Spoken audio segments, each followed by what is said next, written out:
soal pengeringanan UKT sendiri, gimana tanggapan dari UNER sendiri, Pak? Ya, sebetulnya sebelum mahasiswa menuntut itu, pimpinan UNER telah membuat kebijakan yang itu berdasarkan menyerap aspirasi dari semua pihak. Bahkan kami juga sudah ketemu dengan organisasi perwakilan mahasiswa, ketua BEM kita undang, dan itu sudah sepakat bahwa bahkan kebijakan UKT Universitas Erlangga ini banyak dipuji orang karena memang tahu persis kondisi pandemi saat ini. Ambil contoh misalnya kita sudah memberikan kebebasan pada sekitar 2.395 dengan mekanisme KIP. Kemudian bagi mereka yang sebut mahasiswa masa akhir tinggal skripsi, kalau Oktober selesai itu juga digratiskan. Mereka nuntut 50%, kita itu gratiskan. Kemudian ada lagi misalnya diberikan cuti kalau terkendala proses pendidikannya karena dia harus menghadapi pandemi. Nah, bagi yang keberatan pun ada mekanisme untuk mengajukan kepada masing-masing fakultas. Kemudian dari fakultas diproses ke direktur keuangan. Sistem kita adalah UKT, uang kuliah tunggal, yang disepakati sejak mahasiswa masuk. Memang satu orang dengan orang beda.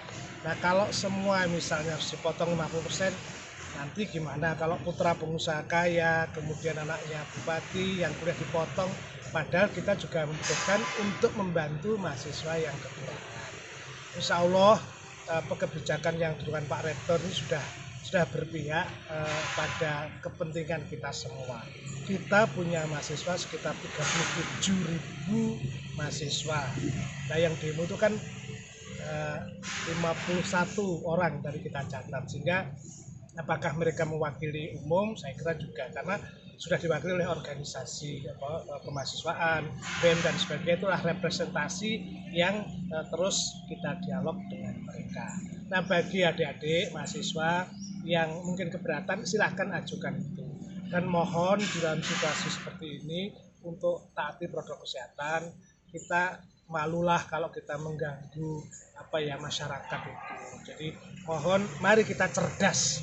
Jadi mahasiswa UNER harus cerdas melihat ini, tidak dengan hati yang kemudian asal dan dia seolah membela, padahal sebetulnya dia sudah diberikan hak-haknya dan bahkan anugerah yang melebihi dari yang lain. Mohon juga dari mahasiswa memahami dengan teduh bahwa situasi seperti ini akan bagus kalau dilakukan dengan postur yang baik. Alasan terbesarnya kenapa nggak bisa dipotong 100% itu kenapa, Pak? Begini, bagian juga kan ini kan lembaga organisasi yang juga butuh pembiayaan. Kalau soal kuota ya kita juga penuhi. Jadi makanya mahasiswa kalau nuntut soal kuota, ya tolong dong kuotanya jangan dibuat nonton musik aja, tapi untuk benar belajar sudah kita hitung kok gitu. Jadi saya balikkan ke Anda sebagai mahasiswa harus punya tanggung jawab untuk menggunakan fasilitas yang kita berikan. Tadi ada yang ngeluh soal ini, Pak, ketentuan untuk mengajukan bantuan itu kan ada kayak surat PHK dan lain-lain. Nah, itu kalau bapak atau ibunya wirausaha misalnya penjaga warung itu gimana, Pak?